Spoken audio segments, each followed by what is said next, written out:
Hello, and welcome back to another Raw Sport Weekly. As you can see in the title, it's our sixth F1 special, like Return of the Jedi. We're in episode 6 now. And yeah, thank you so much for watching or listening if you're listening to this on the podcast.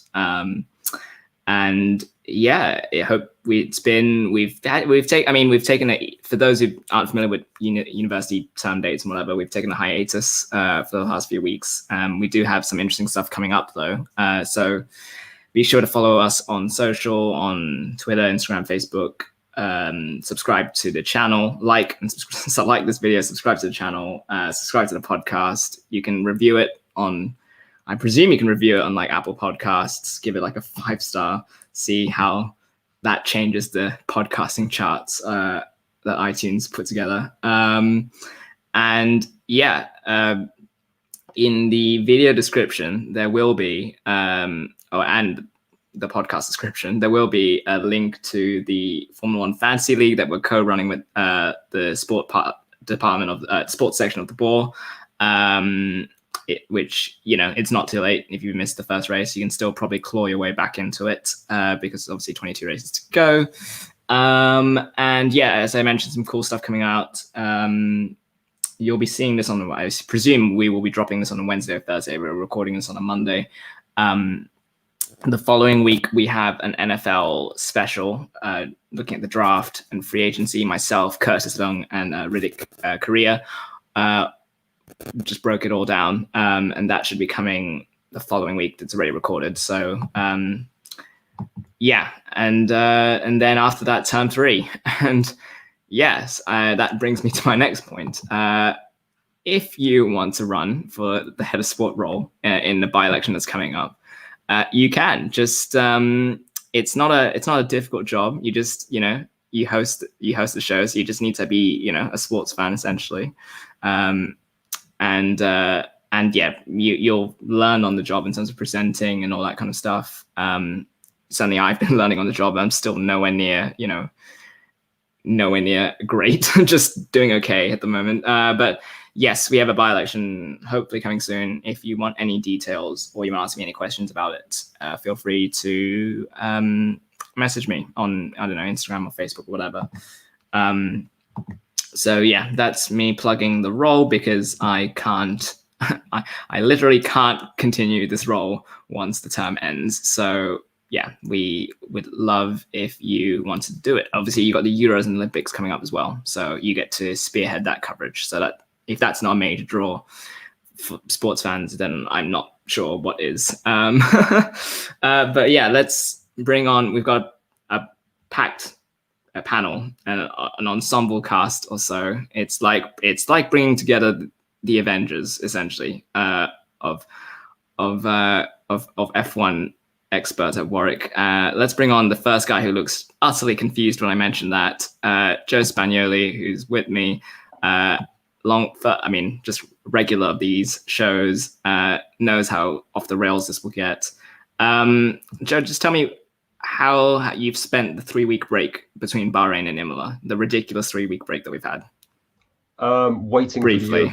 Waiting for the European portion of the season to stop. Honestly, Josh, the problem was that MotoGP started on exactly the same weekend, so you had 2 banging races on the same day. Then there was another race the next week, also at Doha.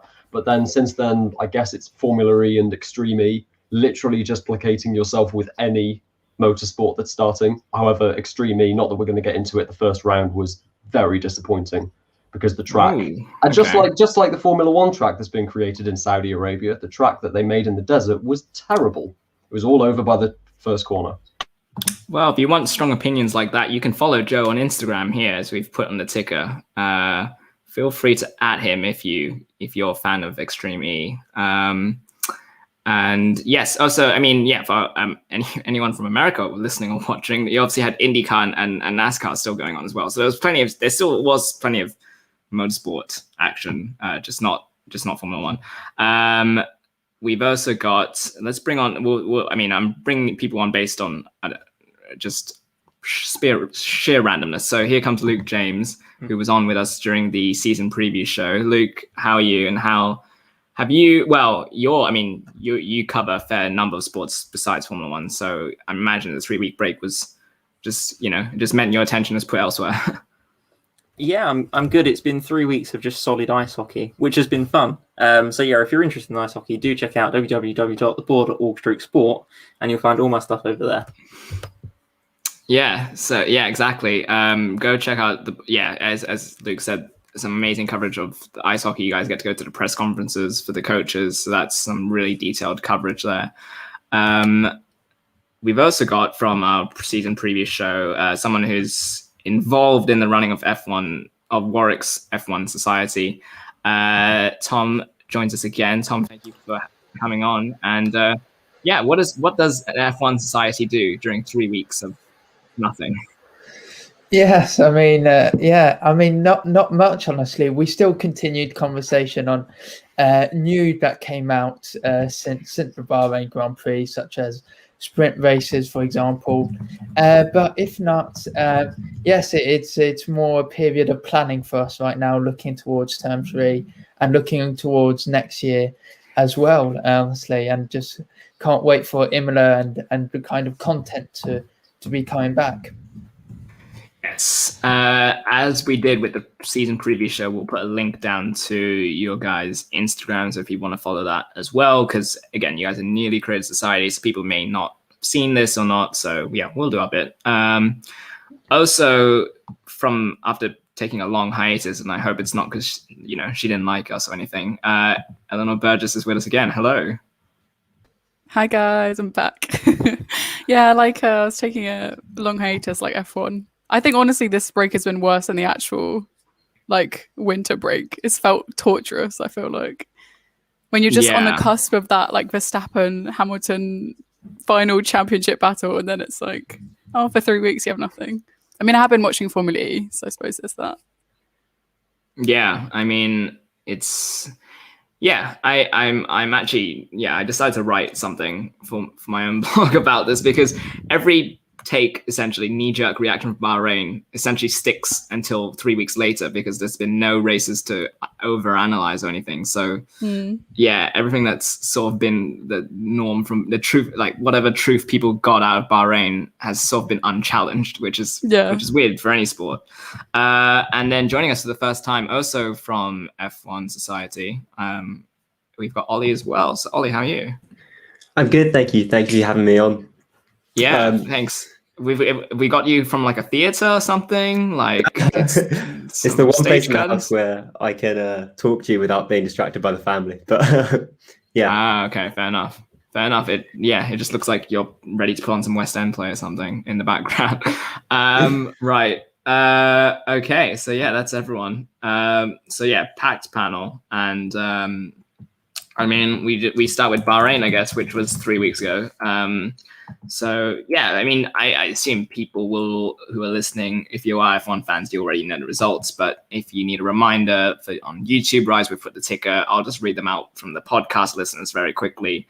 Hamilton won the race. I'm going race results, obviously, only. Verstappen came second, Bottas came third. And then behind the podium three, you had Lando, Norris in fourth, Sergio Perez in fifth, Charles Leclerc in sixth, Daniel Ricciardo seventh, and then making up the rest of the top 10, Carlos Sainz of Ferrari, Yuki Tsunoda in his debut for Alpha-Tauri, and Lance Stroll for Aston Martin. And then I'm going to leave it to the viewer, the listener, to look up who finished 11th to 20th, because, again, I don't want to read out everyone's name.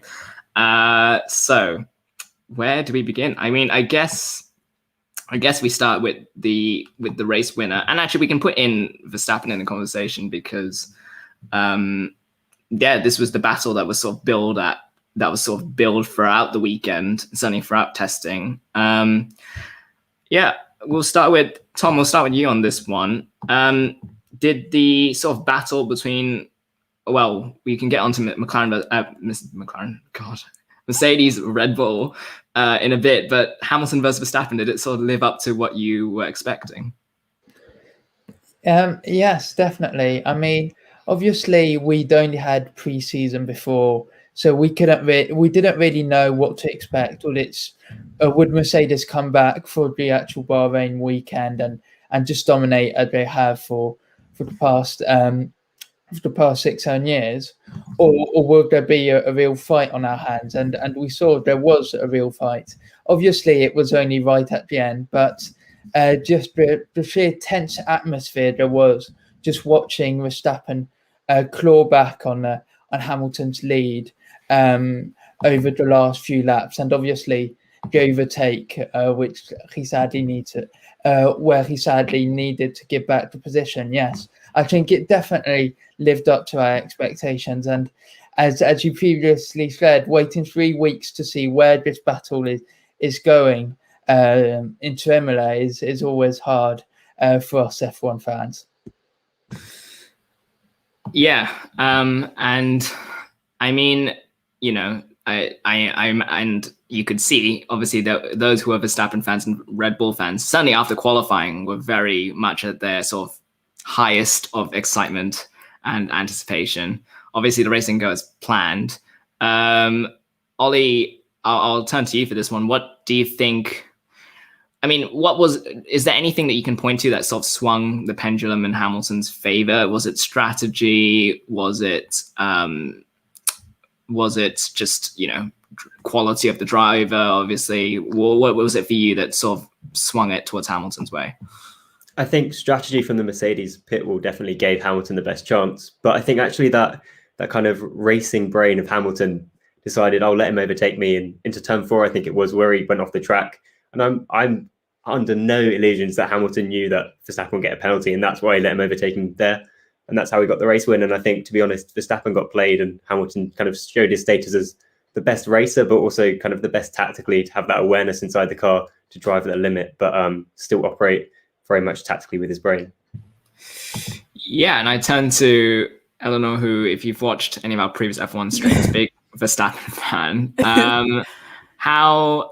What was it like watching for you? Because it seemed like on paper, the Red Bull car had everything needed to obviously topple Hamilton and Mercedes. But when it came down to things like racecraft, it does show that maybe Max has a few more things to learn in that and developing that, which obviously will come in time. But there was sort of a little bit of a difference there between the two in terms of those skills, at least.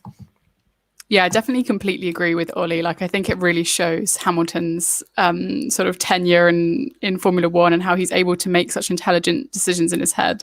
And I think Max will definitely get there. But I do think Max's reaction to the penalty sort of shows how far he's already come within his Formula One race career. Because I think that as like a younger 18-year-old, he would have been incredibly angry and, cursing Hamilton in interviews. And I think he was really sort of emotionally mature in the after interviews, and there was a quote that he was like, "Oh, you have to see the positive. We're bringing the fight to them." And I think that the old Verstappen wouldn't have said, "Oh, we can see the positive in this." He would have been swearing on the radio. So I think that it still shows that he will become as skilled as Hamilton, but he's not quite there yet. Yeah, and let's expand it to beyond the two. Obviously, Valtteri Bottas came in 3rd place. Fair to say, I recognize Bottas isn't the most popular driver. Obviously, a lot of people are looking at his seat next year as vulnerable.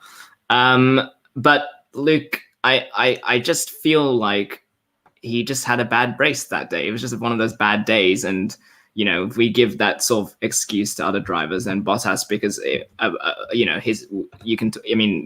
was the pit stop that obviously did not go his way, a few decisions like that. And we could be talking about a completely different performance from Bottas.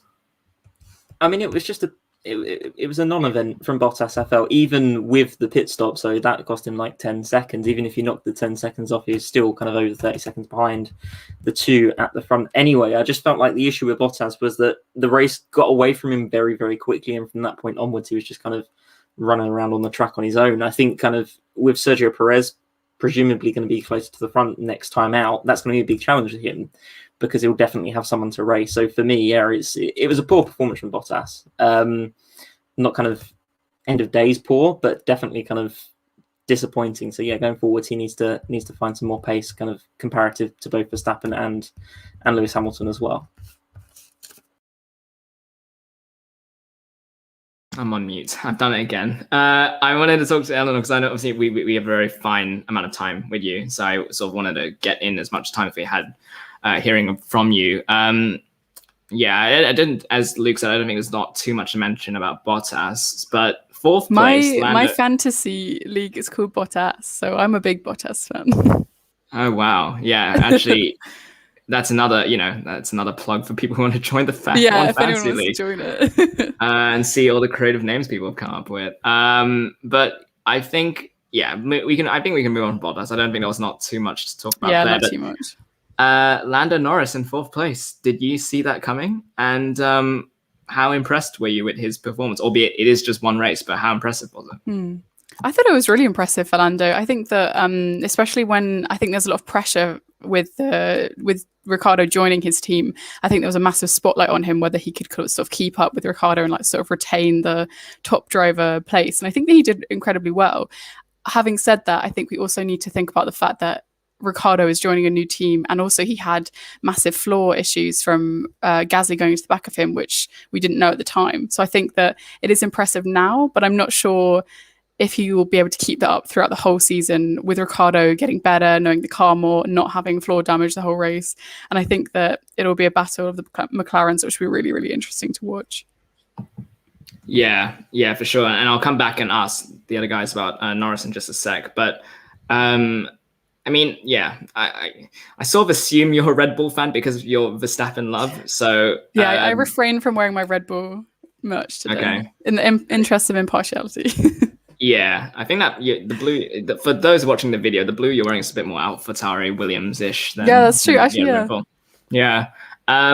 Sergio Perez in fifth place. Obviously, qualifying did not go very well, and you could sort of see the internet ready to hound that second seat. But he sort of brought it back on, and then did more on Sunday. What was your reaction to his performance? I thought Sergio did incredibly well, and I think that though I saw personally a lot of memes. There was a Grim Reaper meme of like Alex Albon, Pierre Gasly, Brandon Hartley lined up with like a scythe ready to, and Pierre and Checo was next, and I think everyone was sort of ready to be like, oh, the second seat Red Bull curse. But I think he did so well, and I think it was so impressive when his car sort of had that electrical failure, like stalled at the start, and he stayed in the car and was like, no, I can do this. And then managed to start from the pit lane and end up, fifth? I think that's just incredible. And I think that he's going to have a really amazing season. And hopefully he'll manage to, break the curse that Ricciardo sort of left on Red Bull. Because I think that he is such an experienced and talented driver that I really think that he has what Pierre Gasly and Alex Albon lacked. They both had the talent, but they didn't have the experience. And I think that Sergio Perez is finally like the complete package for the second Red Bull seat. Yeah. I mean, I guess that brings me to my next question and sort of my final one before we let you go. Imola, what are you sort of looking at expectations wise? And I assume, you'll be hoping that Red Bull bounce back. Well, I mean, it's not that they had a disappointing race in Bahrain, just I guess bounce back from, the disappointment of maybe hoping they could have toppled Mercedes in Sakir.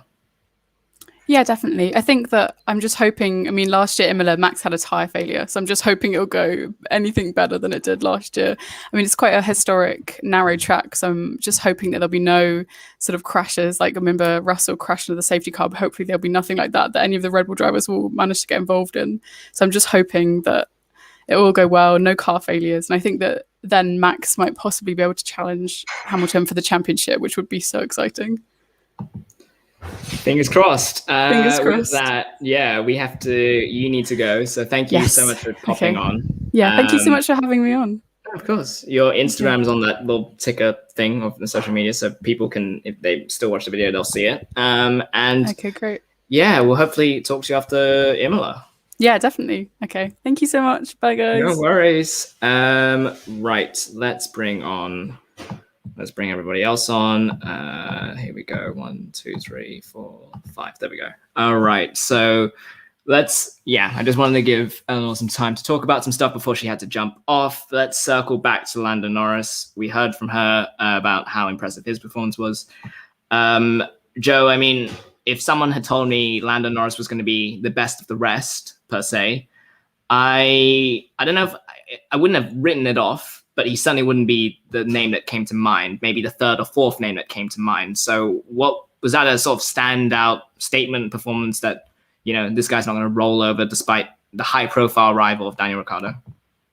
I mean, going on from what Eleanor said, it's important that we remember this is Ricciardo's first performance in a McLaren. And also, one point that's become apparent with Ricciardo every time he's changed teams is that he really struggles with the braking performance of new cars. There was a lot of focus in Drive to Survive Series 2 about how much he was struggling under braking with the Renault versus the Red Bull that he left the previous season. The same was true this weekend. If you're looking at some of the onboards, Lando Norris was just able to get so much more braking performance out of the car into a lot of the hard braking zones that Bahrain has than Ricciardo was. It's actually kind of a miracle that Ricciardo qualified ahead of Norris, despite it being as close as it was.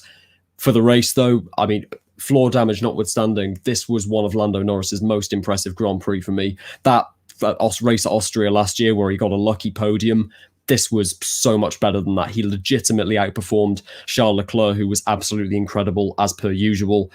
He was better than Ricciardo right from the start, had a fantastic start to the race.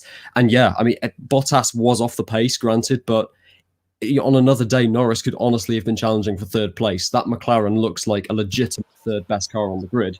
And if he can continue this great start to the season into the big European run, which he failed to do last year, I see no reason why Lando Norris can't try and assert himself as the number one driver at that team, which is an achievement in and of itself.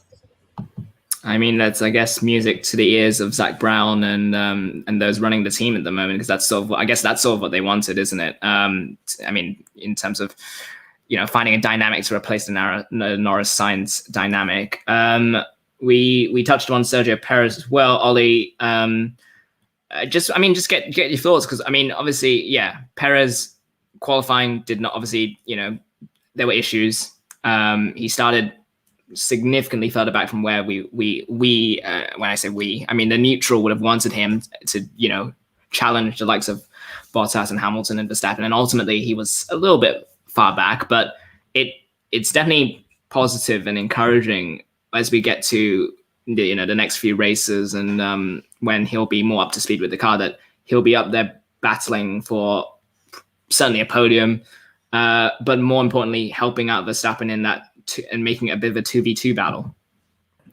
Yeah, I don't know of caution to that, though, in that if you look at how fast the Red Bull car was, fifth place, obviously it was a good performance, but we know that Perez is good around this track, and fifth place was kind of what you'd almost expect, a good solid drive. What really matters is qualifying come Imola. If he doesn't get in the top four, then I think questions are going to start to be asked. Obviously, it's far too early in the season to consider whether he's right for the job or not. He needs some more time to bed in. But I think we could have expected that in the race. What really matters is the qualifying performances. Yep. So, yeah. Well, I mean, that well noted. We will wait to see. Obviously, yeah, it's one race. We have one race to overanalyze and go into detail and sort of pick apart. And we've had 3 weeks to do it. So yeah, that's I don't know. It's a weird frustration to have that F1 fans have at the moment compared to a lot of other sports. I mean, Joe, you mentioned Charles Leclerc came in sixth place, but generally speaking, I think a lot of Ferrari fans would have been very excited with the weekend's outcome, even if he finished in sixth, because certainly qualifying went really well. So I'll turn to Tom for this one. Obviously we know Charles Leclerc is capable of outstanding performances, but was this performance sort of in line with the expectations you had for the Ferrari after preseason testing, or did this sort of exceed expectations? I think it's definitely what to expect now from Leclerc. He was amazing last year in a terrible Ferrari, and so we expect no less of him coming into 2021. I think the Ferrari did surprise us. At least it surprised me. I wasn't that sure where it would be in the midfield pack, but it seems as though there's the potential it can really challenge the McLaren for that third spot in the constructors. And so I think moving quickly back to McLaren can be a bit disappointed it wasn't closer to the top two team and is more fighting for that third spot against Ferrari. But going back to Charles Leclerc, yeah, Really great performance from him. Obviously, on the first stint, not much could have been really. He didn't seem to have the car under him. He was struggling with the tires, but once the second stint came, he was really like one of the quickest drivers in my view. And so I'm really looking forward to that battle, Ferrari versus McLaren. And obviously we're probably going to touch upon Sainz a bit later on, but if Sainz can get those fifth, sixth positions just behind Leclerc, then I think we've got a real battle on our hands. Yeah, it's exciting times. And if you do want to find out where we've sort of had our expectation of Ferrari in our preseason show, you can on this channel. It was 3 hours long. This is a quick plug from me. It was 3 hours long, so it was too long to be a podcast. But you can find the chapter times in the video description. And find out why we all thought Ferrari was the worst looking car. Right. Anyway, I'll move on before the tifosi get me. So we had Leclerc in 6th. As Tom said, really great performance from him. And then next we had Ricciardo in 7th. Now Luke, I'll come to you because you haven't had a chance to mention anything about McLaren just yet. But I think, as has been pointed out on this show already, I think it's just it's a solid start. Obviously, it's going to take him some time to adapt. And as Joe said, Ricciardo starts slowly at a new team. So this was maybe sort of more in line realistically with where we should have placed him heading into the race. Sorry, I think there's only really a narrative around kind of where Daniel Ricciardo finished in this Grand Prix because of how well Lando Norris did. I think if Norris had finished, say, 5th, 6th, that kind of territory, we'd be talking about this very differently because there'd only be one place between the two. But because Norris was so close to being on the podium, there's a slightly different discussion. I think, Josh, you're kind of bang on the money. I think Ricciardo 7th is fine for a debut Grand Prix with a new team, especially given kind of his history of being someone who starts fairly slowly at kind of a new organisation. So I think going forwards, we'll see a much closer battle between Norris and Ricciardo. And I think that's good for McLaren because you don't go out and bring Ricciardo to the team if you don't want your two drivers kind of fighting in similar areas on the track. So no, I think it was a fine weekend, both for Norris, Ricciardo and McLaren as a whole. I think it's pretty much what they would have expected, and they can move on to Imola and hope for more of the same. Yeah, and I know that in sort of recent interviews he's talked about wanting to fully achieve what he wants out of his career, and that is obviously a world championship. And so, it won't come instantly, obviously, but it gives him a platform at least to build on. Joe, will let's talk Carlos Sainz, who I guess it was the second of the 3 drivers who were at new teams and finished in the top 10. Again, what were you expecting out of Sainz? Obviously, new team, new car setup to get used to. Is 8th for you on par again with expectations? How did you rate his performance? In light of the fact that, as per usual, Charles Leclerc seemed to be dragging more out of the Ferrari than seemed possible, 8th on the face of it is absolutely fine. If you'd asked me going into this weekend how Carlos Sainz was going to perform, not necessarily in terms of result, but style, this was exactly what I would have predicted. Pretty conservative overall, not pushing the car to its absolute limit. You don't want to mess up on your first Grand Prix for the Tifosi, and he didn't do that. He was consistent from start to finish, and despite a relatively low key performance, which got him, I think, a 6 on Ed Straw's driver ratings over at the race, he did put in, for me, what was the overtake of the race, the double move on Vettel and Alonso through the first sector, which, granted, maybe he had a slight car advantage using ERS, but his positioning was absolutely fantastic, and he made 2 multiple world champions look a little bit silly. Overall, a fine weekend for him. I think we're going to see the best of Carlos Sainz probably around round 4 or 5 of the season. But no, an overall fine Grand Prix. And by comparison to what the guy he's replacing managed in the Aston Martin, I think it's fair to say Ferrari have made the right decision based on this weekend alone.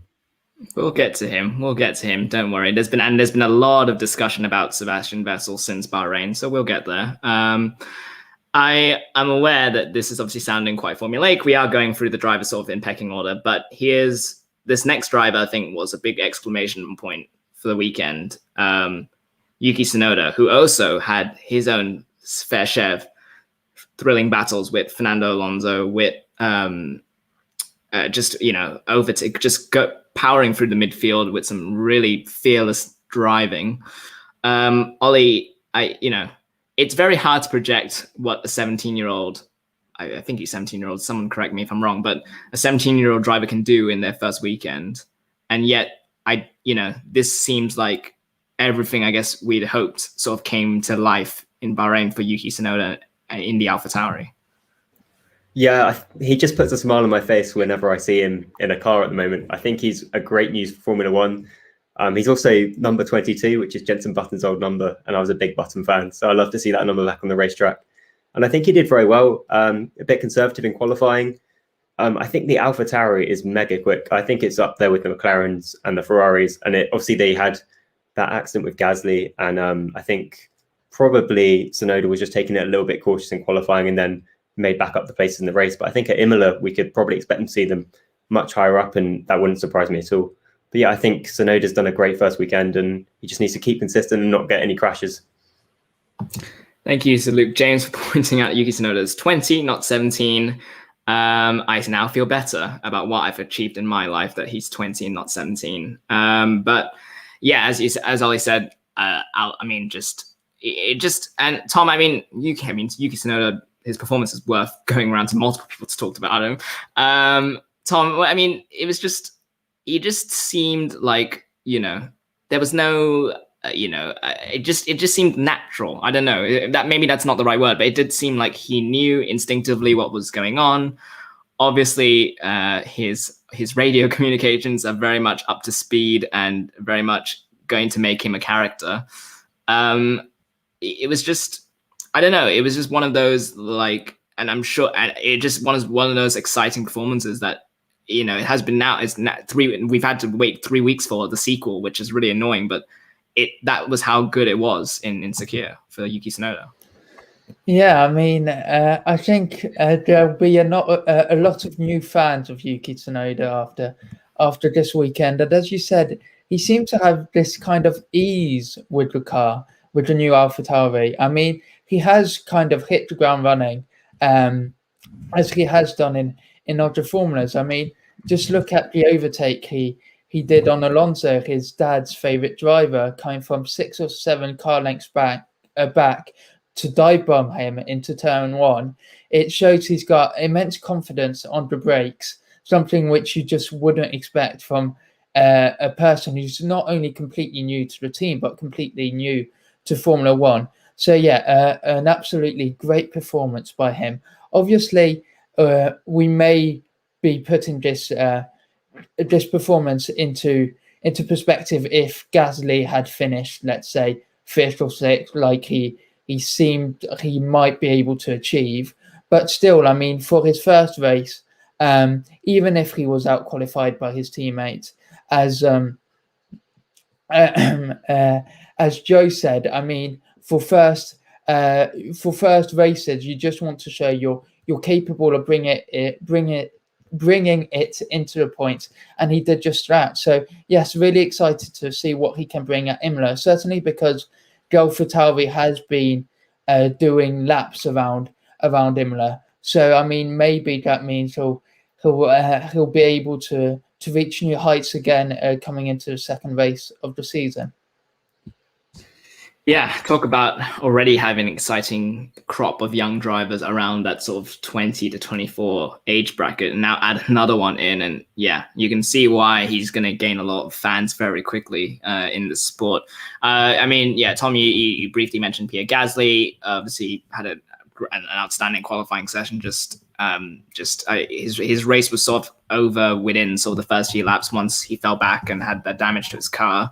But Luke, the bigger takeaway, I guess, is we talked about McLaren, we talked about Ferrari in terms of midfield prospects and how they'll be battling it out. You could easily put the Alpha-Tauri in that category as well, judging. Again, we are overanalyzing one race, but on potential, at least, it is definitely worth mentioning in that sort of category. Yeah, unfortunately, kind of F1 isn't held on paper, but if it was, I think Alpha-Tauri would certainly be looking for a really, really good season. looking at the weekend as a whole, I mean, Gasly performed well throughout practice and qualifying. So did Tsunoda. And of course, Gasly was fairly unfortunate in the race. And I think those two things combined might let them slip under the radar a little bit, because people will look at the opening kind of results from the first weekend and say, well, Alpha-Tauri not really anywhere to be seen kind of in terms of scoring high points. But they look really, really quick. Tsunoda has just such a really entertaining driving style.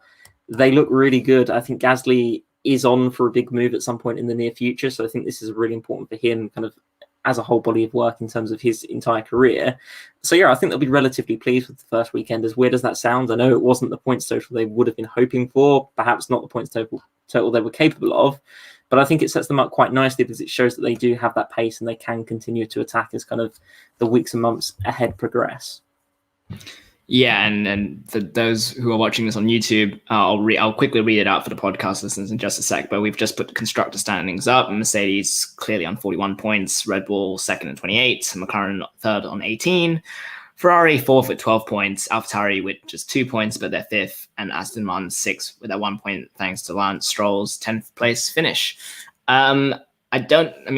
Lance Stroll had a solid race. I don't know if there's much to add, but a lot of chatter about his teammate, Joe, and you sort of alluded to it. Sort of one of the big talking points that, again, because F1 fans have had nothing else to talk about, has just been pushed to the very forefront of the debate or the conversation at the moment. Vettel obviously had a very, he had a very difficult weekend. Struggled in qualifying, struggled in the race. And obviously this was then followed by the recent announcement that Nico Hulkenberg has now been signed by the team to be their official reserve and development driver for the year. Where are you on Sebastian Vettel? Because even, the likes of Nico Rosberg and Jensen Button have sort of on social media alluded to that the German is under a fair bit of pressure. And I mean, it's crazy to think after one race, but is that an accurate perception of where he is at the moment?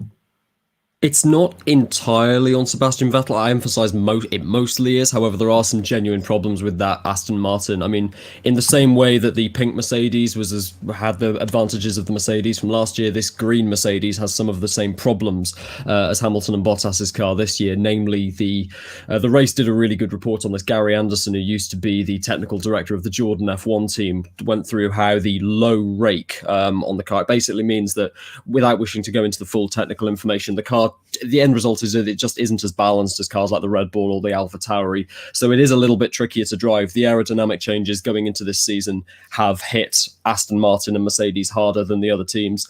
However, even so, and even despite that and a pretty poor testing overall from Aston Martin, both in terms of pace and reliability, this looked different to even last year's bad performances from Sebastian Vettel. Sebastian Vettel was an amiable underperformer last year. He was getting beaten by, for me, the driver of the year, Charles Leclerc. A lot of the time, it really wasn't his fault. It was just Ferrari and Mattia Binotto making constantly terrible decisions. This race was just really, really bad overall. The qualifying mishap that he had, failing to slow down in the second sector for Carlos Sainz's yellow. Again, that's a pretty amateur mistake. But in the race, the number one incident was the one with Ocon down at turn 1, claiming that Esteban Ocon moved in the braking zone.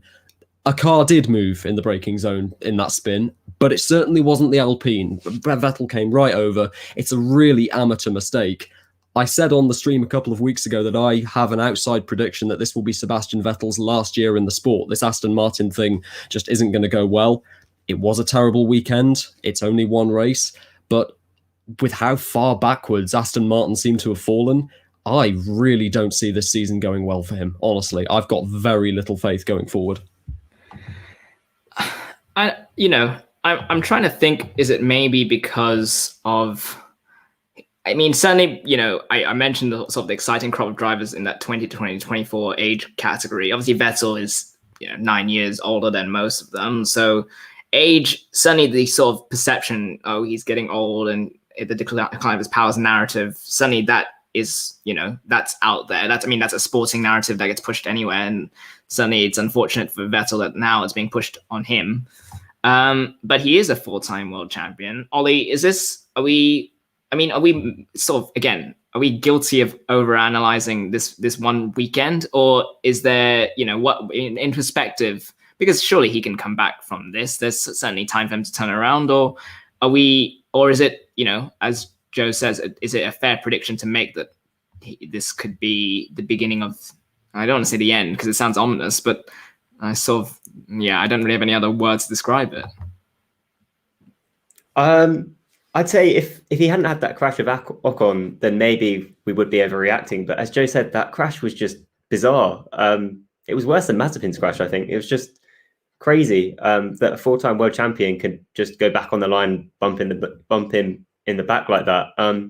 But also, I'd say Aston Martin replacing Vettel, I don't think that's that likely this season. If you look at, I think every time there was an advert on Sky, it was Aston Martin cars with Vettel being the driver and Vettel doing the voiceover. They've invested heavily in Vettel also for his marketing potential. And I think he's going to be given a lot of time to sort himself out. And with it being a year before regulation changes, luckily for anyone who's having a bad year, constructor or driver wise, they can say, well, we're just pinning all our hopes on 2022. And I think he's locked in for that contract, isn't he? I can do some background research, and I think there's an option. Judging, I mean, I'm using Drive to Survive as my resource here, but I think it's only confirmed for this year. Okay. Random fact about Drive to Survive: throughout this 3 weeks, you could have binged the whole series 27 times at least if you didn't sleep at all. That's from me doing research for an article where I went on IMDb and added every single runtime of the episode. Yes, Joe? This was you doing research about Drive to Survive rather than actually watching it, which you still refuse to do. Yeah. It's not refusing to watch it. It's just I haven't got round to it. It's on the list. It's on the list. It'll get there. I will get to it. Although I hear the third season is not as great as the first two seasons. That's what the general perception I've heard. But anyway, that's another podcast. That's another debate. That's another show in its entirety. What are we talking about? Oh, Vettel, right? Yeah. Yeah. I've completely lost my train of thought. It is one race. I sort of don't know if this makes him a bad driver all of a sudden. In my view, I think it's unfortunate, and obviously, people are obviously willing to. I mean, obviously, Ricciardo and Sainz didn't crash into anyone as bad as Vettel did, but we are willing to sort of give them the benefit of the doubt in terms of getting used to a new team. So maybe that needs to be extended to Sebastian too, or maybe he's more experienced that he should be used to it. I don't know. What do I know about F1? I don't know if anyone's got anything to add on it. Tom mentions Seb got 5 penalty points. Well, that's a great start for his year. But yeah, I mean, it's been very interesting to watch the discourse around Vettel on Twitter and all that, sort of everyone predicting he'll be dropped mid-season. Everyone, you read Twitter, you would think that he's sort of winning the sack race, if you like, if Formula One ever had a sack race. So let's jump to another former world champion, Fernando Alonso, who unfortunately did not see the checkered flag. But Joe mentions Alpine, obviously. Esteban Ocon also had a bit of a non-event of a race, so it's not a huge talking point there. But I mean, Luke, what did you think of Alonso's return to the track, to the Formula One track specifically? Because he seemed pretty racy at times. Obviously, was overtaken by the likes of Tsunoda and Sainz, but you can never question his commitment, and that was very much present throughout the weekend. What I think you have to say about Alonso is that he got the absolute maximum amount of the car, and considering he's been away from Formula One for a couple of years, that is really, really impressive, considering the Alpine isn't in the best shape either. And I think to kind of draw it back to the previous conversation, if you compare obviously a multi kind of world championship winning driver in Alonso to the performance that Vettel put in a different team, a new team, I think there's clearly one driver that had the better weekend than the other. So I think on a personal level, Alonso would be very pleased with kind of how it went for him. Of course, there are reasons to be concerned about the car. It obviously didn't make it to the end, but you're right, he did look racy. And I think there were times where he looked like he'd never really been away. And I think that's the best that you can really hope for on a Grand Prix weekend where you're returning to the sport after a couple of years away. I think it'll be a big test the next race because, of course, it is relatively difficult to overtake at Imola, given how narrow the circuit is. So there's lots of questions to be asked about how he performs in qualifying there. If he can continue what he did in the opening race of the season, then yeah, I think there's plenty of reasons to be optimistic about him personally, because he showed that he has the pace on Ocon over the first weekend for sure. I imagine he's very excited about returning to Imola. Obviously, he wasn't there last year, and obviously it's been a fair few years. So I imagine he's quite excited for that challenge. But yeah, I mean, you do raise a good point. I haven't heard many people compare Alonso and Vettel on the Twitterverse in terms of why Vettel's over the hill or whatever. So that's an argument there for anyone watching who wants to launch that debate. I mean, who else have we sort of? I mean, should we get to Haas? I feel like that's the remaining sort of exclamation point of the weekend, unless anyone has anything else on Sebastian Vettel, which I think if you put the race in exclamation marks, I think it was probably Hamilton, Verstappen, Tsunoda, Vettel's not bad performance, and probably the Haas, and not Mick Schumacher. I think he did a solid job, but the other car, I'm obviously talking about Nikita, Mazepin, all the puns are out in force. Tom, we talked about how Haas, on the preview show, we talked about how it was going to be a difficult season for Haas. We all knew this. So was this, I mean, it was sort of hard to, obviously these guys, they're being thrown into the deep end first weekend in a Formula One car, obviously learning to get to grips with protocols such as, Mazepin in qualifying when he sort of stuffed up the last laps of everyone else behind him. So what are your big takeaways from the performance of the two rookie drivers at Haas for the weekend? Well, I think that firstly, obviously, there's a big difference between Schumacher and Mazepin's performance. I mean, before we touch upon the two drivers, I think we can all agree that Haas is the worst team on the grid. They even said they're bringing upgrades to Imola, but it's the last time they'll bring upgrades to any race, and they're focused solely on 2022 now with the new regulations. But the Haas car seems all over the place. The back end seems really unstable. Obviously, Mazepin's spins have blown up Twitter, but obviously Schumacher also spun, I believe, near the restart after a safety car. I mean, correct me if I'm wrong. But so he also spun. But if we look at Mazepin, he spun, I believe, on his two quali runs, and he spun at the exit of the third corner during the race. So in his three most important laps he's ever done in Formula One, he spun, which isn't a great record, probably one of the worst debuts ever you'll see in Formula One. And he's uncomfortable with the car. I mean, obviously, he's not one of the most appreciated drivers going into the Formula One season. I don't know if that's also creating added pressure on him, but he's really not up to standards. But let's not forget, I believe he finished like 5th in the F2 season last year. So it's not as if he's a bad driver. It's just he's a driver who just is completely uncomfortable with the car. So for Mazepin, a terrible race. And Schumacher, I mean, not a great race for him either, but it's to be expected when it's your first race in F1 and you've got a Haas car. So I think all the focus will be on Mazepin's endeavours during Bahrain. But let's see at Imola if these continue or whether he can correct the trajectory he's currently on. Yes, and I will add that I'm not here to personally take shots at F1 drivers, but the internet does that for me. I believe it was on the F1 Society WhatsApp group that was made aware of the when did Mazepinspin.com website that has been created.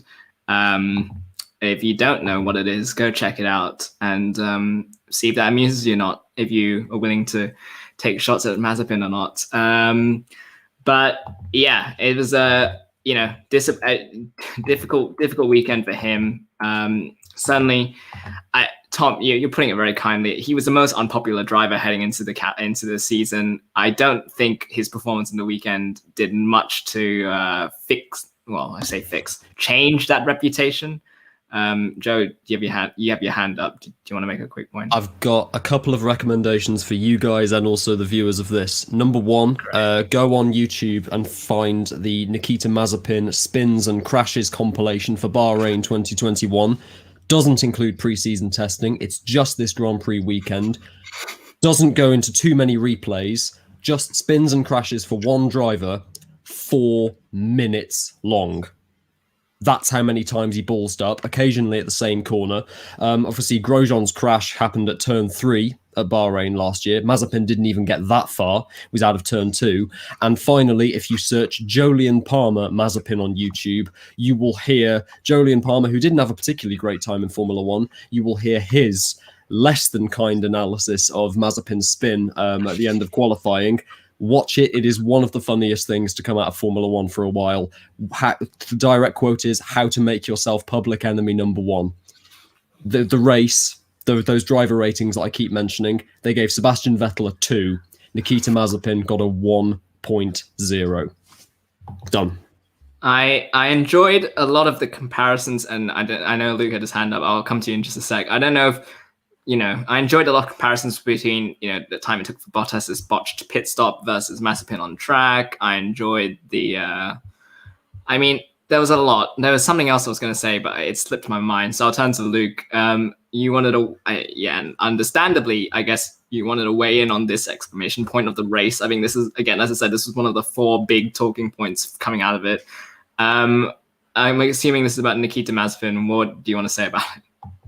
Yeah, just kind of going back to what I said on the preview stream, I kind of spoke about kind of how he came into the sport very disliked in the first place. And I said kind of when you compare the narrative around Mazepin to the narrative surrounding Mick Schumacher, there are worlds apart, even if it was a case of one driver finishing kind of 0.1 of a second in front of the other every single week. You'd still pick Mick Schumacher every single day because he's the likable character for obvious reasons. And I think what we've got to remember about the situation that Mazepin had this weekend is, as Joe points out, and as I've got to say, I looked at the Spin website while he was talking, Josh. That's why I was laughing. Quite funny. The important thing to remember is that Mazepin had an absolutely atrocious weekend, and it was compounded by the fact that people were already talking about it before he had spun. I mean, in qualifying, I think it was the first time that he spun in first qualifying, the commentators made a joke about it. And I just think that when you come into a new sport, into a new kind of category of the sport, you need to have some goodwill in the bank. Otherwise, you're going to be absolutely torn to pieces. And I think there are 2 elements to this. Number one, there's a lot of schadenfreude around this situation because Mazepin is disliked for very valid reasons. The other important thing to remember is that at the end of the day, he is still trying to do his best and he's trying to make the best out of a bad situation. But I think ultimately he's been thrown in, he's got himself into a situation now where he's totally snookered because he's already disliked because of the pay driver stuff and all the other stuff that's happened off the track. And then you come in and you drop kind of a 100-point disaster class on your Formula 1 debut. And then you just kind of ramp up all of these expectations about you being a rubbish driver as well. And the other thing that I will say is that in the interview before the first race of the season, Mazepin made a comment about how he was going to do all of his talking on the track and how he was going to prove that he's this great aggressive driver and all this kind of stuff. And that actually concerned me a little bit as well, because I don't think Haas need an aggressive driver. They need a driver who is going to keep the car on the track. And I think the other thing that kind of had my alarm bells ringing a little bit is we all know that this Haas car is really, really slow. It's not competing with anyone else. The only person that Mazepin, for the vast majority of this season, is going to be competing against is Mick Schumacher. And if you're sitting in kind of Team HQ and you're hearing your driver who is known to have kind of driven aggressively in the past. I wrote an article for the Bore after the kind of the Shakir F2 race last year where he drove really, really aggressively. When you know that someone is talking about how aggressively they're going to drive, how they're going to prove themselves on the track, all this kind of stuff, and the only person they're competing against is their teammate, it's not what you want to hear because it just kind of multiplies the risks that there could be an altercation between the two on the track. And I just think he has created the world's worst situation for himself. he's boxed himself in absolutely abysmally, and now he needs to have a really, really good run of results. And from what we saw, it doesn't look like coming. I mean, people were saying before the race started, look, wouldn't it be funny if Mazepin spun on the first corner?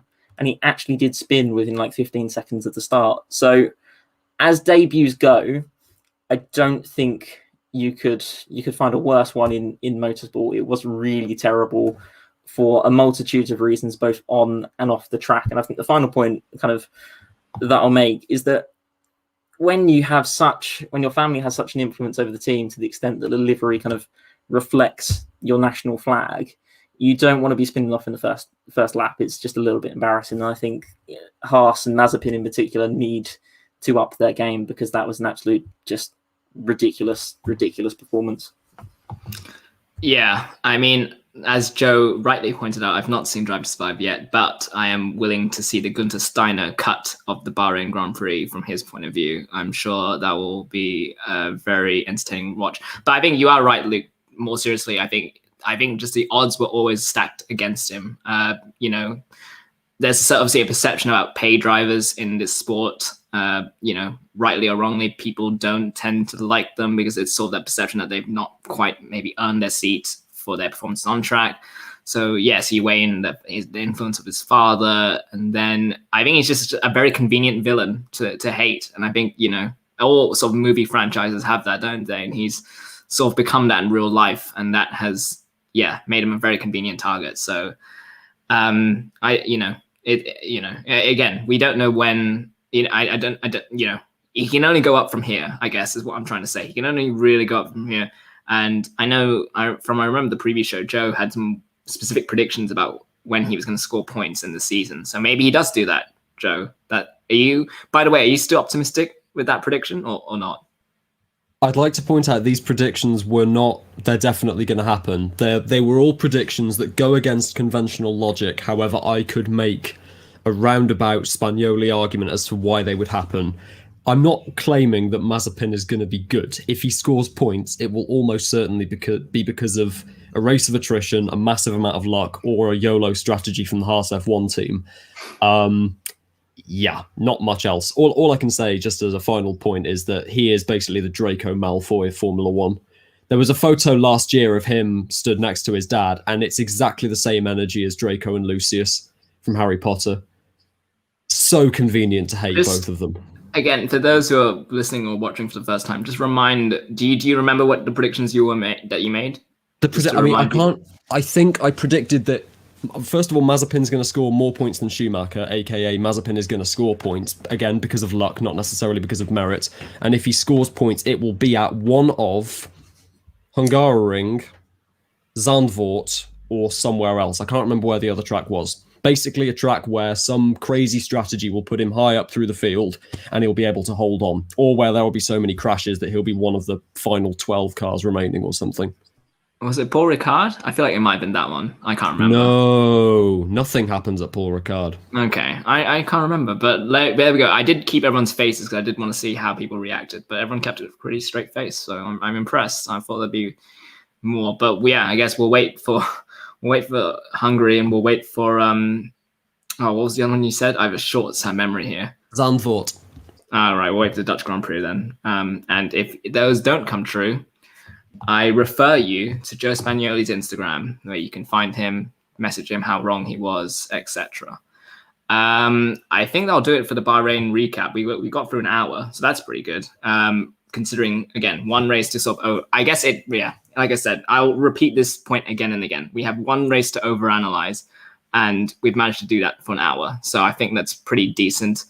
Coverage of it. We'll skip into some. I mean, I mentioned the Hulkenberg signing briefly when we were talking about Vettel. Does anyone? I'll ask Ollie. I mean, what was your reaction to the news in itself? Because obviously, adding a very talented driver to your team is never a bad thing, and obviously the experience he has, the feedback he can give is going to be invaluable. So, and given that the Aston Martin struggled the first race, obviously, they'll obviously get better, but it's just a move that benefits him and the team as well. Yeah, I think it's definitely a move that benefits him and the team. And also, obviously, we've still got COVID going on. So there is quite a possibility that one of them will be out in the season for a few races. And Hulkenberg's a great driver to put in. Slight unpopular opinion, but I don't think Hulkenberg should get another full-time seat. I think he's had his chance. And also, he did have a habit of bottling it when he had chances for podiums. I know that is going to be quite an unpopular opinion. And I think perhaps there's a lot of young guys in F2. So if they're really going to look to change Vettel after this season, I think maybe give Zhou a chance. In F2, he's doing really well. I think he's top of the leaderboard after the first F2 round. So yeah, that's my opinion on it. Muted. Josh, you're muted. Oh gosh, you know what? A year. We recently, Joe. I don't know if you saw this. We've done it. We've been on YouTube / doing this for a year now, a whole calendar year, and I still haven't worked out the unmute system.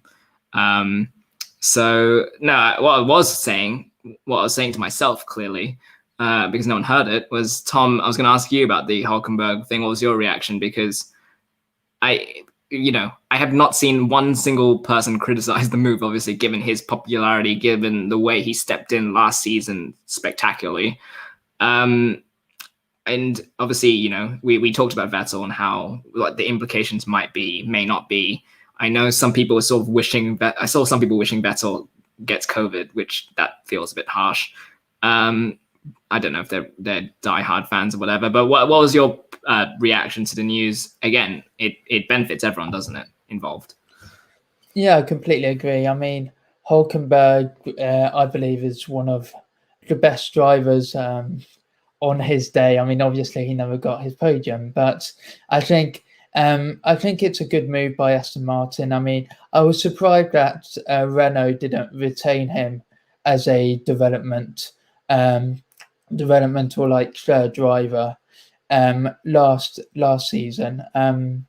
But I think he's really shown that he's if asked, he can jump into a car and deliver, as he did in Silverstone when I believe Perez sadly got COVID. But as Ollie said, I don't see him kind of coming back as a full-time driver, for example, next year. I do think Vettel will stay until at least the end of this season, and I don't see Hulkenberg getting a full-time seat again. Obviously, it's great to see him back in F1 and maybe see him around the paddock. But yes, as Ollie said, I think his time in F1 as a full-time driver is over, sadly, for him. But I think it will help Aston Martin to still have this kind of experienced driver, probably be doing a lot of laps on the simulator. So yes, I mean, it's good news for us F1 fans who I think have found a new love for Hulkenberg ever since he left Renault 2 years ago. There we go. Remember to unmute this time. And I think that's like I said, I think you and Ollie made some good points there. There's nothing really to dispute. Really, it's a good signing. We've left Joe and Tom on because we're going to do a quick sort of F2 recap. Now, I recognize that not a whole lot of people will have seen the races because it took place obviously in the same time as the F1 weekend. So and obviously again, that's another one where you've had 3 weeks to sort of stew over a couple of races and therefore project who's going to be the cream of the crop after a couple of races around Sakir. So we'll keep this brief, but Joe, who stood out to you? I mean, because there was a lot of on-track action. There was a lot of thrilling action, both positive for some drivers, obviously negative. Some drivers ended up crashing out. But give us a couple of names as to who stood out for you. You know what? A lot of the predictions I made going into it and a lot of the hopes I had for drivers going into their second year really didn't come true. It was actually some of the rookies that put in some incredible weekends overall. Your countryman, Josh, Oscar Piastri, who I was thinking would get monstered by Robert Schwartzman this year, had a fantastic weekend, was in contention to finish at least on the podium of the main feature race before he got taken out by Tickdom. again, Tickton was involved in a major incident in every single race. So he's a driver who had a bad weekend. He certainly hasn't matured that much since last year. Another one who deserves a massive mention is Liam Lawson, who's going to be busy this year because he's got a full-time drive in the DTM as well when that starts later on this year. He had a brilliant weekend for High Tech, one of the 3 Red Bull Junior drivers down in F2 this year. Won the first race of the season, could not have begun his Formula 2 season any better. People are saying that Yuki Tsunoda is the star of this Red Bull Junior program. Maybe he is, but Liam Lawson really isn't that far behind. What he did in a quite defective high-tech F3 car last year was impressive enough. And again, he would have got another podium had he not been taken out by Felipe Drugovich unfairly at the end of Sector 1. A couple of drivers that deserve mentions despite the fact that they got repeatedly screwed over this weekend. Marcus Armstrong for Dams Ferrari Junior. He had a really unfortunate season last year where he basically just got let down by ART Grand Prix. He was so competitive this weekend, coming through the field only to lose it late on in basically every race, either due to strategy or, again, just getting taken out. The guy constantly fought against adversity. I really do believe that if Dams give him a good car this year, Armstrong could be in contention for a championship. But I have to mention him. He is my favourite driver. He's the guy I'm tipping to be in Formula 1, at least in the next couple of years, who was easily the best driver in Formula 3 last year, although he wasn't champion. Théo Pourchaire could not have been more screwed over this weekend. Reliability failure from second in the first race.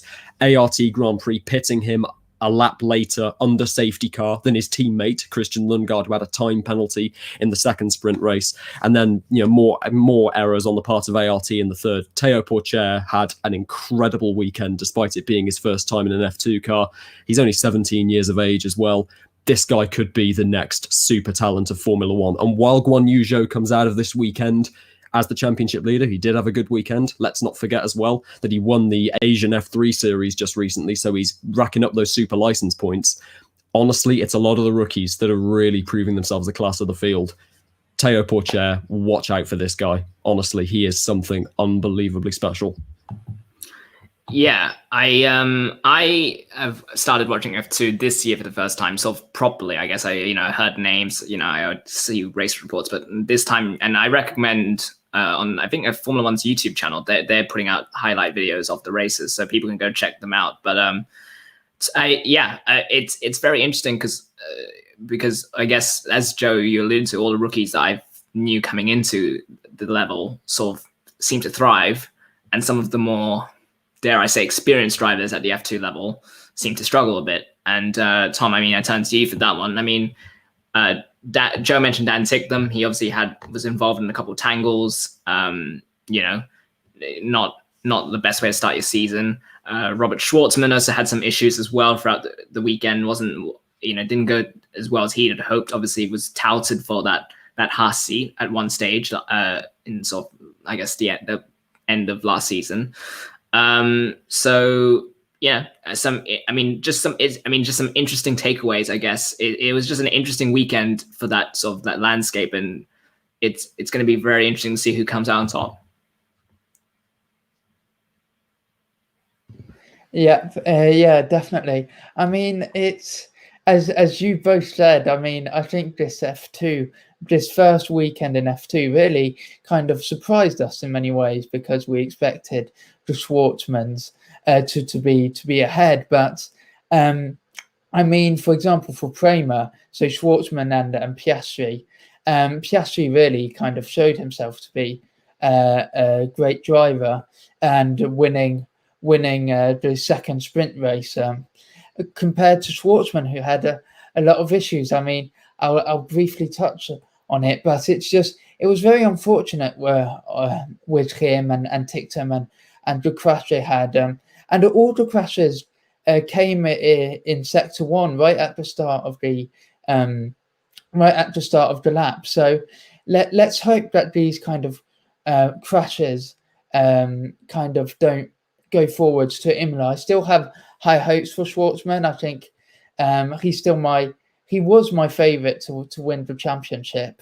Now that Piastri is really has shown to be like a great driver, I don't know whether or not I'll live to regret it. But I think Ticktum, he obviously had issues.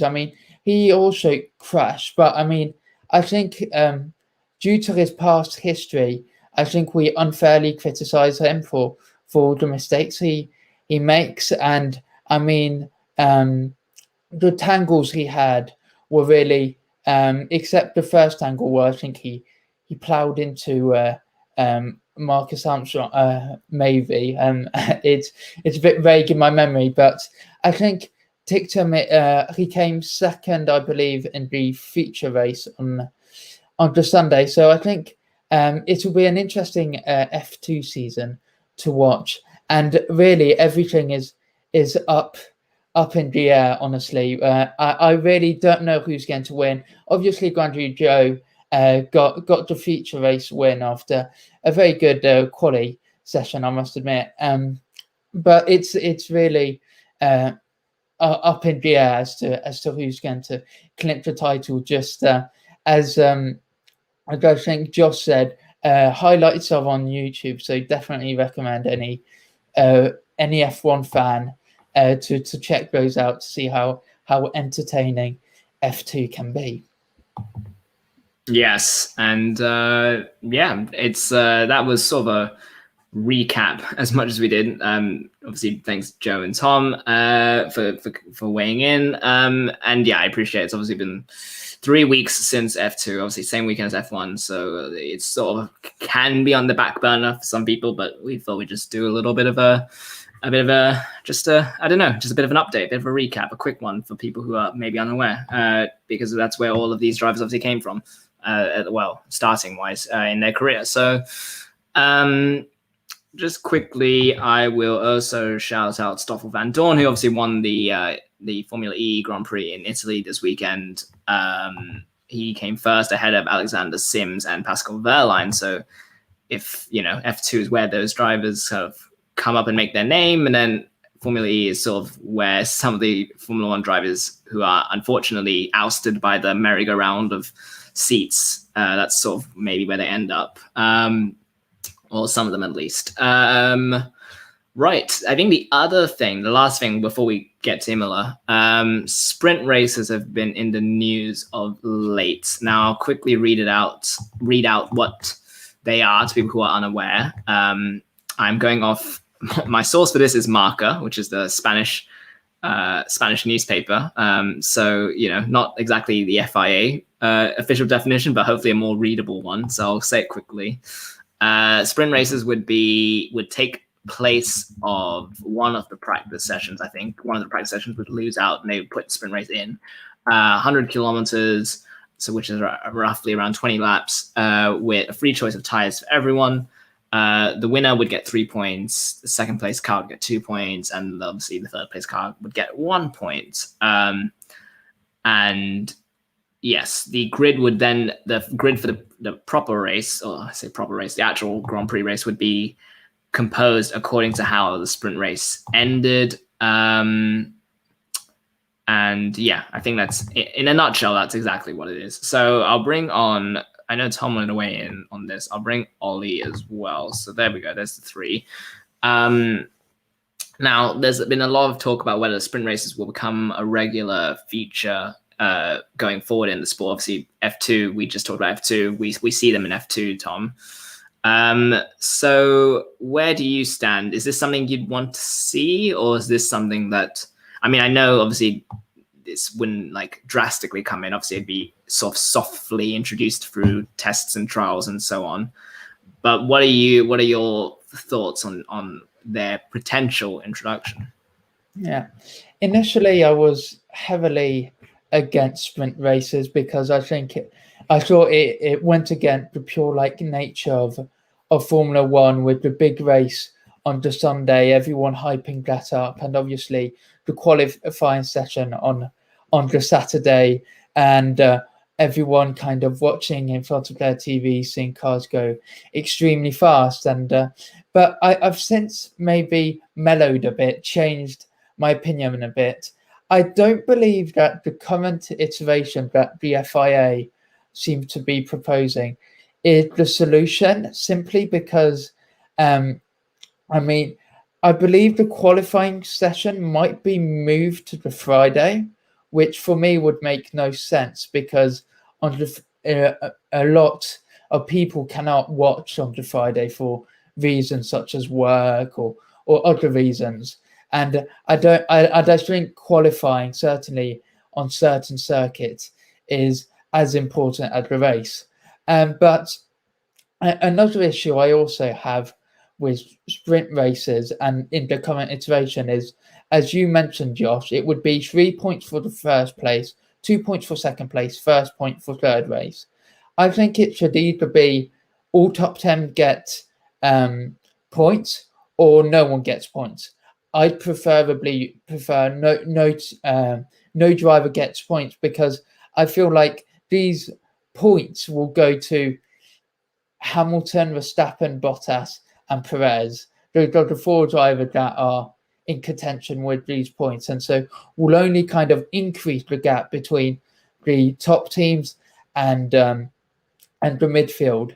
So I think in its current iteration, sprint races can be improved, but I understand the need on certain circuits to kind of find reformative ways of making the racing more spectacular. And obviously, if you want more racing action, it's always nice for F1 fans. So I definitely think it should be trialled, even though I'm not too sure as to how this current way of implementing it will work out. Yeah, and Ollie, I'll get you to weigh in just a sec. I guess from what I've seen, and maybe maybe my Twitter feed shows me what only one sect of F1 fans as opposed to the whole fandom.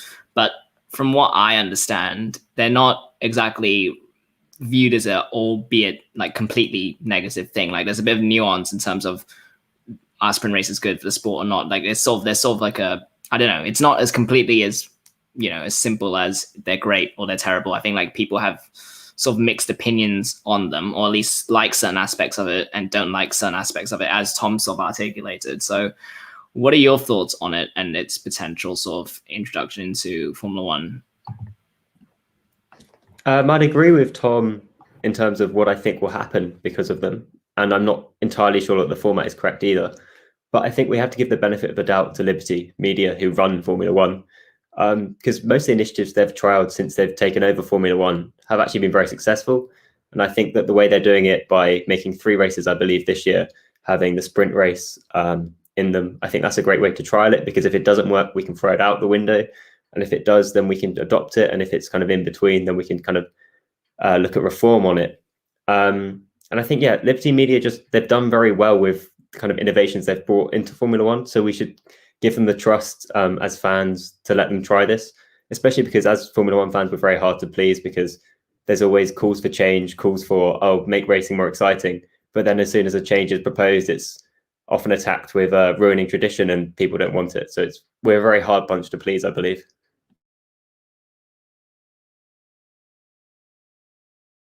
It again. There we go. I fixed it. Joe, I can see Joe shouting off screen for those who are not watching the video. And I'm just, for those for the podcast listeners, there you go. I just gave you some inside scoop on how our streams work. But yeah, I think I agree with you guys. I think it's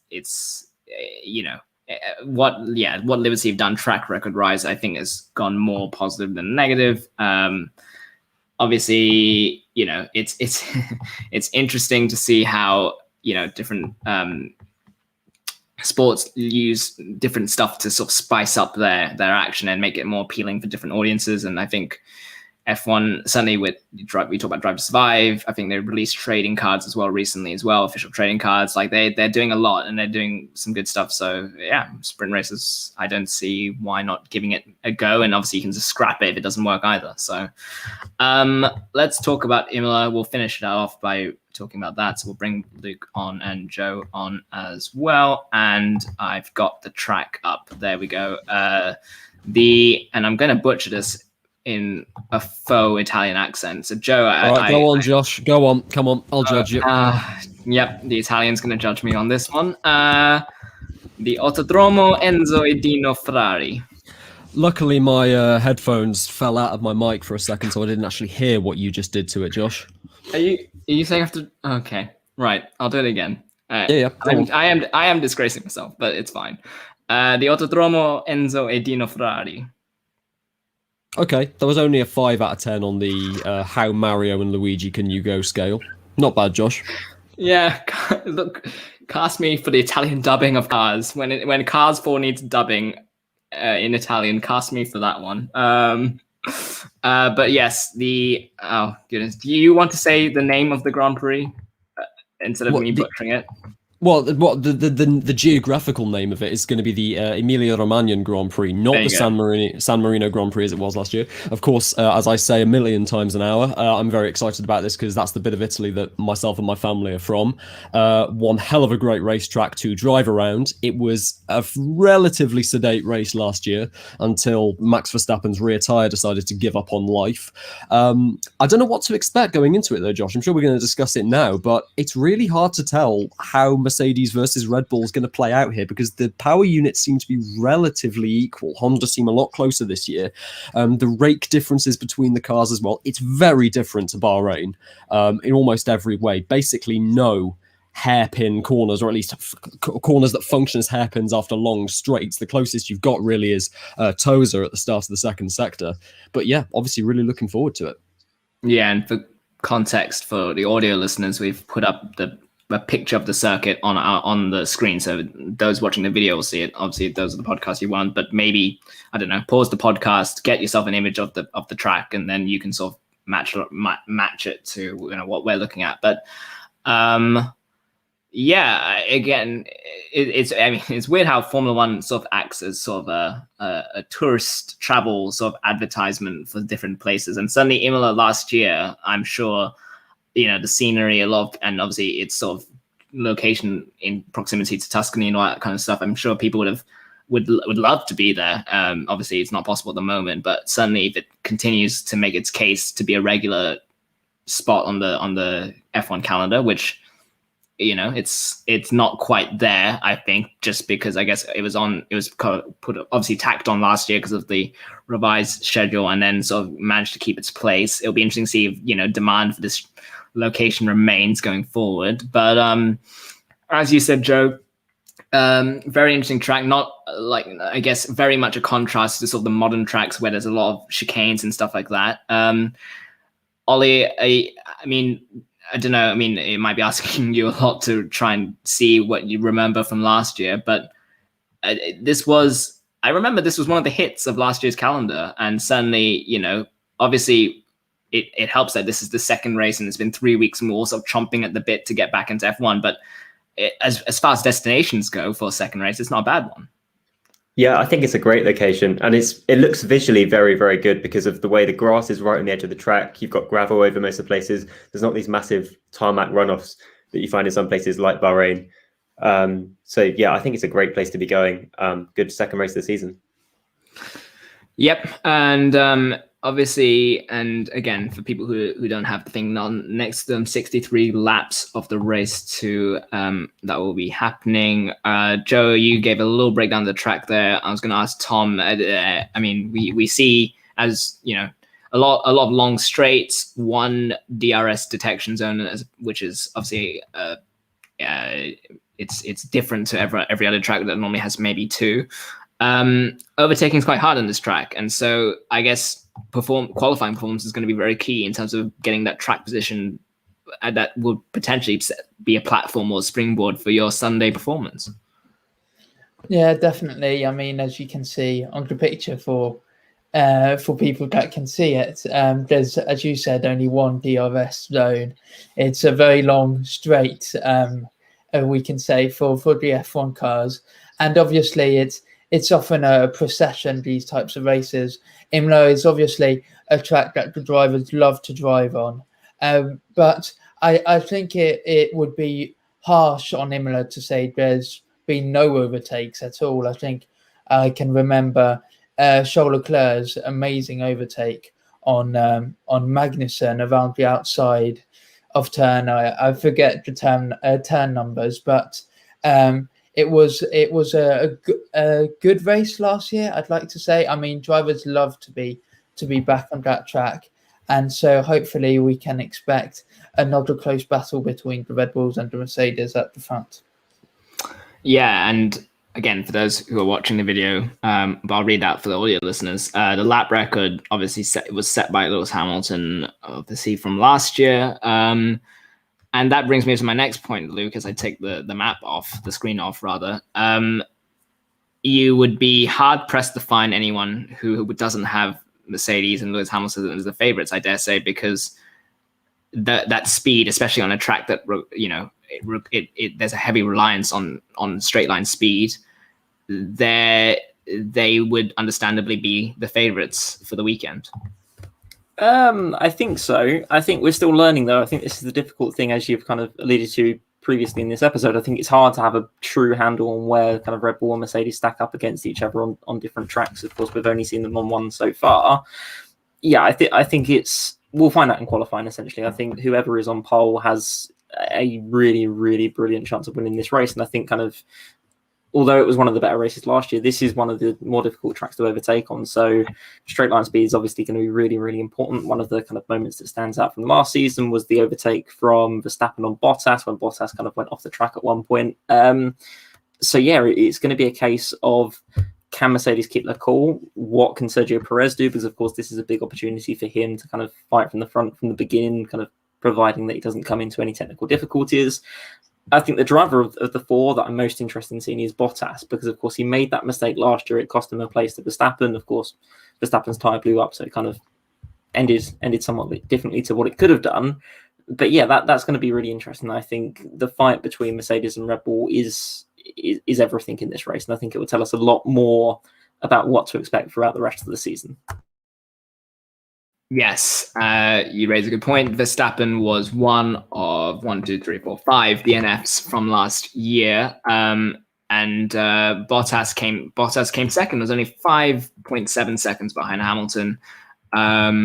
Both Mercedes cars, interestingly, went with a two-stop strategy compared to the third podium driver, Daniel Ricciardo, who went for the one-stop with the Renault. So I guess that might, going off that, Joe, pit strategy is going to be very interesting to see which teams opt for that two-stop strategy and which teams opt for their one-stop strategy. Yeah, and as far as I remember, the pit strategy was basically warped in the race because of Esteban Ocon's retirement, which bunched the field up towards the end, and you got the inevitable Alexander Albon spin when he was trying to get past Carlos Sainz, which again just destroyed the whole weekend for Red Bull even more than it already had been. A final comment on this, actually. You say that Bottas is a driver that's going to be a good one to watch. Bottas should have won last year. The only reason he didn't was because a Ferrari aero component had come off. I think it was Sebastian Vettel's car, latched itself onto the Mercedes and cost it probably about a second a lap in pace. Bottas had actually had the performance on Hamilton throughout the entire weekend, and that bit of bad luck combined with the free pit stop that Hamilton had under virtual safety car meant that Bottas was more or less robbed of a win last year. Although ironically, that is, a Mercedes, the Ferrari component being stuck on the Mercedes is probably the fastest a Ferrari aero component went throughout the whole of last season. But yeah, I mean, after a pretty sedate Bahrain, I'm honestly looking forward to seeing what Valtteri Bottas can pull out this weekend. I don't think it's set in stone that the Mercedes is going to be faster than the Red Bull, because so much of Imola is actually about braking, not so much about straight line performance. But this is a good weekend for Bottas. He was really good here last year. He's just got to hope that, unlike Bahrain, he doesn't get mugged at the start by an inferior car and dropping off away from DRS.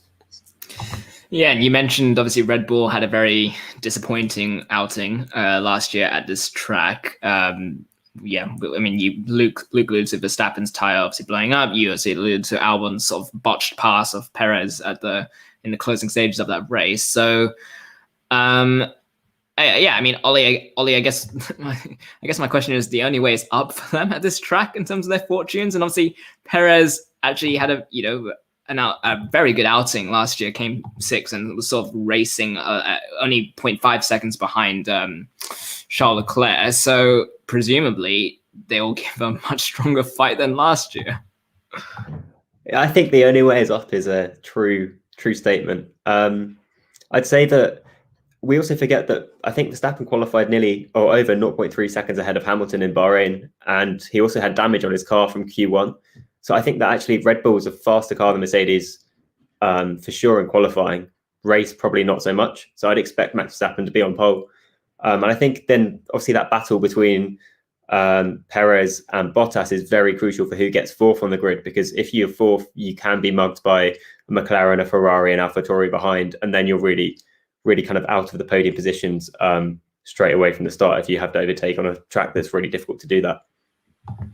Yeah, and I think looking at obviously, race results are informed by DNFs, and obviously they had a lot to play in the race last year, but you look at sort of 3rd to 10th, essentially, the other points teams, and you get a real mix of teams. Obviously, Daniel Ricciardo in the Renault, as I said, finished 3rd. Daniel Kvyat in the Alpha-Tauri came 4th.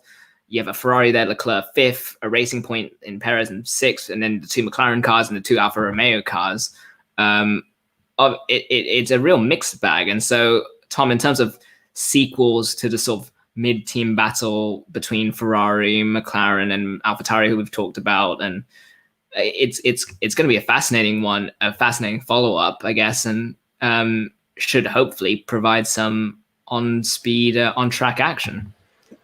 Yeah, definitely. I think the team I'm looking forward to seeing, really, race pace-wise, is AlphaTauri. I think, as I briefly said earlier, they've been testing a bit at that track. And so it'll be interesting to see how AlphaTauri do, because in Bahrain we saw it was really a fight between McLaren and Ferrari for top of the midfield. But now I really think AlphaTauri stand a chance. So it'll be really interesting to see which of these 3 teams come out on top. I do believe that maybe Alonso in his Alpine, maybe any one of the 2 Aston Martins has a shot at maybe the last points positions, but I think it'll be between AlphaTauri, McLaren, and Ferrari for best of the rest. Unlike what we saw last year with, as you said, the Daniel Ricciardo podium for Renault, I don't think we'll see any other team than Red Bull or Mercedes get on that podium. But I think Imola can always throw curveballs, so I'm just looking forward to it.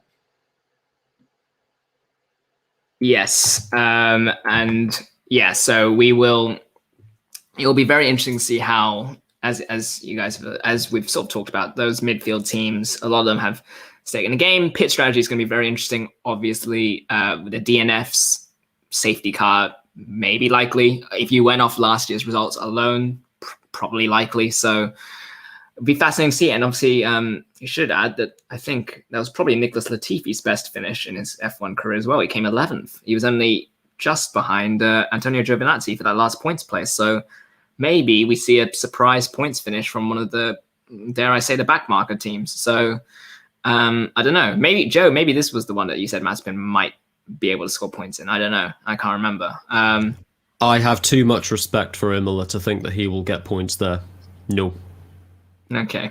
Well, my prediction, honestly, for Mazepin, over the course of the weekend, he will spin at Tamburello, Piratella, and Ravazza. All 3 at some point. Oh, okay. Throughout the weekend, you're saying he'll spin at those 3 corners throughout the weekend, or in the one race alone? Yes. No, not necessarily in the same session, because he'll probably crash before Variante Villeneuve on lap 1. But at some point in the weekend, he will spin coming out of Tosa, halfway through Piratella, and coming out of Ravazza. Guaranteed. Someone, please record this little bit, and then I'll do it again. If only it was going onto YouTube, Josh? Oh, this is my favorite bit now, just getting up your Instagram every time you make a questionable-ish take, and then so people can find you. This is my new favorite show bit. But yeah, I don't think there's a whole much more to add.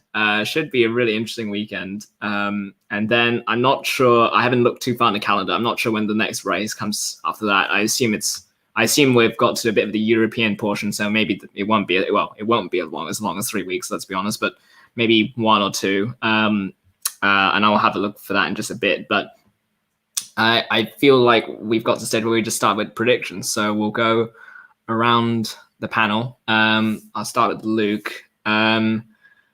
Maybe your podium predictions. Although I feel like everyone's going to say roughly the same kind of drivers at the podium. So maybe podium and maybe one driver outside Mercedes or Red Bull who you think might have a good weekend.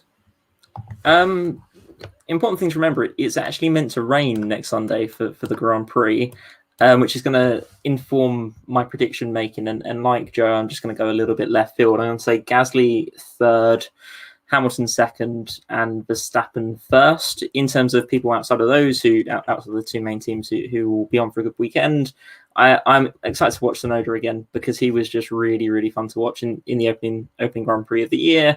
So yeah, that's my wild prediction for the front three. You can find me on Twitter at @LukeJames_32. And yeah, Tsunoda is the one to watch outside of that. There we go. Love the plug. But yes, yeah. Gasly. I mean, that would be some comeback. I mean, obviously, like his race last time was not his fault, but it would be still quite a jump for sure. Let's go. We'll go Tom next. So Tom, same question. Your podium and a driver to who could have a strong weekend outside of Mercedes, Red Bull, assuming you have all three of the four making the podium or something.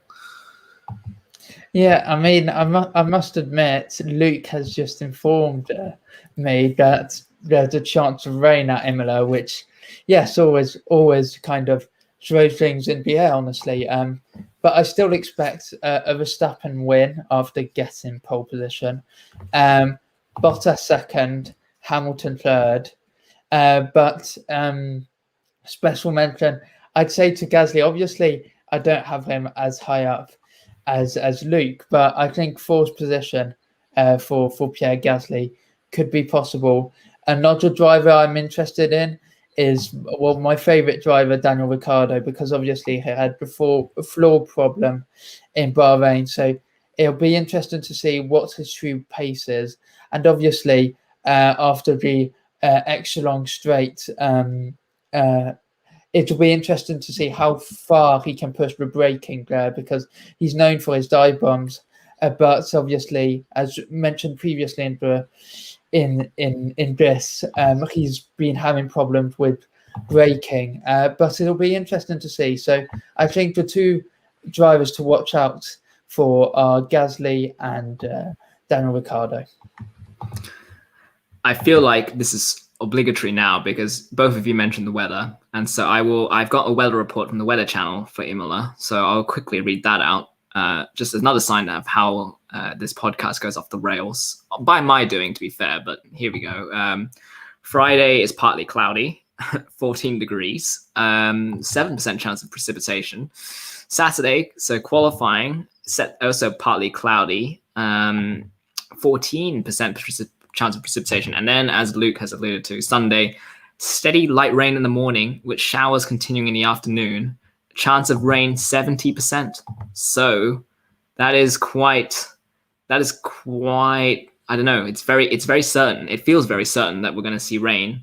Probably a safety car. And I don't know. And I know we've Ollie and Joe left, so I don't know if that informs your predictions or not. We'll go to Ollie next. Does that change any thoughts you had coming into this? It does. I'd still go with the Verstappen win like the other two. I put Bottas second, and given a wet race, I'd say Sainz actually for surprise third place. I think he's very, very good in the wet. I think he showed good pace in Bahrain. He slightly messed up his Q3 lap, so qualified a bit down the order.